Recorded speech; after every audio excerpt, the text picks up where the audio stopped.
¿Sabías que los líderes de la iglesia han pensado en poner un templo en un avión o en un barco para poder dar acceso a la población más alejada? Quédate aquí, que yo te cuento qué onda con esto. La iglesia en México aún cuenta con una escuela que se ubica en el estado de Chihuahua, la Academia Juárez. En 1997, como parte de la celebración del centenario de la Academia Juárez, el presidente Gordon B. Hinckley fue a la academia a dedicar nuevamente los edificios renovados. Durante su discurso junto a la chimenea el jueves por la noche, la idea de tener un templo en las colonias se convirtió en una posibilidad real. En ese tiempo solo existía un templo en el país, el de Ciudad de México. Habló bastante sobre los templos. Una de sus preocupaciones por la gente de aquí era la distancia que viajaban para asistir al templo. El presidente Romney le dijo al profeta que los miembros de la estaca solían hacer una excursión de 3 a 4 días al templo de Mesa, en Arizona. El profeta mencionó que se habían considerado varias opciones. Las sugerencias incluso habían incluido colocar un templo en un barco o en un avión, pero estas ideas fueron rechazadas debido a varios inconvenientes. El presidente Hinckley describió lo que pasaba por su cabeza durante el viaje. Mientras íbamos a El Paso, reflexioné sobre lo que podíamos hacer para ayudar a estas personas en las colonias de la iglesia en México. Han sido muy fieles a lo largo de los años,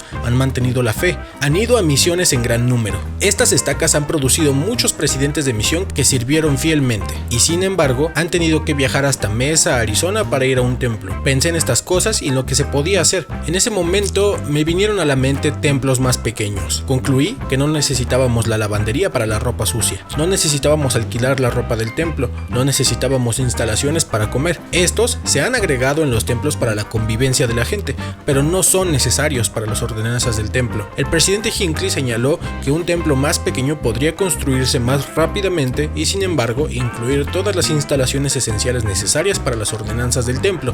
Después de abordar el avión, recordó: tomé un trozo de papel y esbocé el plano del piso y se lo entregué a los arquitectos para que lo perfeccionaran.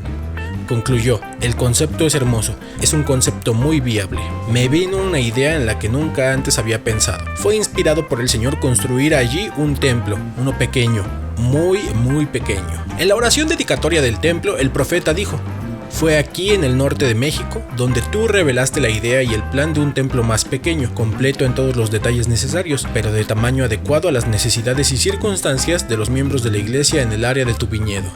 Pero este problema no era tan reciente.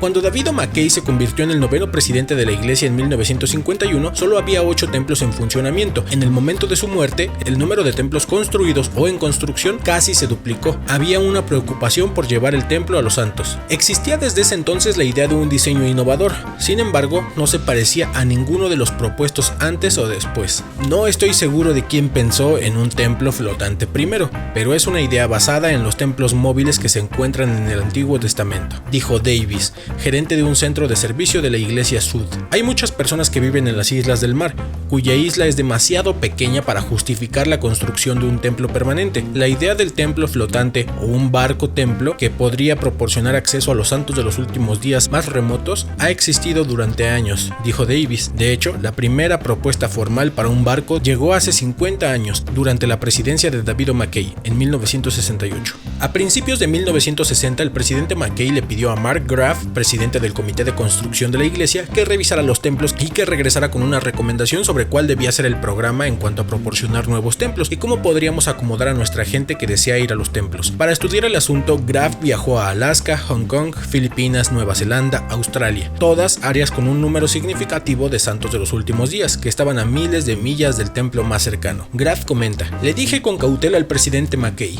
si cree que estoy fuera de los límites, quiero que me lo diga, pero le propongo ahora esto: que la iglesia obtenga o construya un barco de tamaño suficiente para sortear los océanos y equipamos este barco como un barco templo. Luego llevamos el barco a los puertos y muelles donde vive nuestra gente.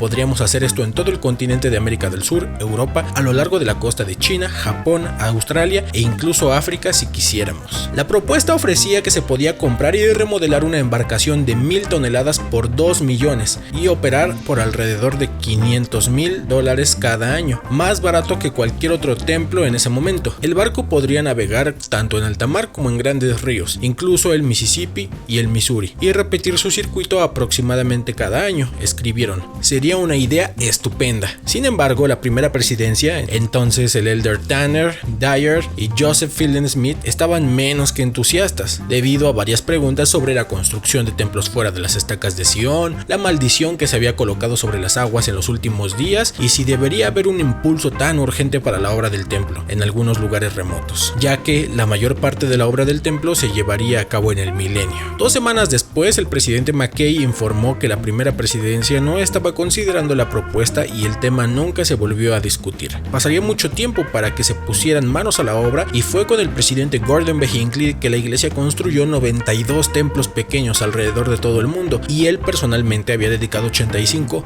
y rededicado 13, 8 de los cuales eran templos que él había dedicado previamente.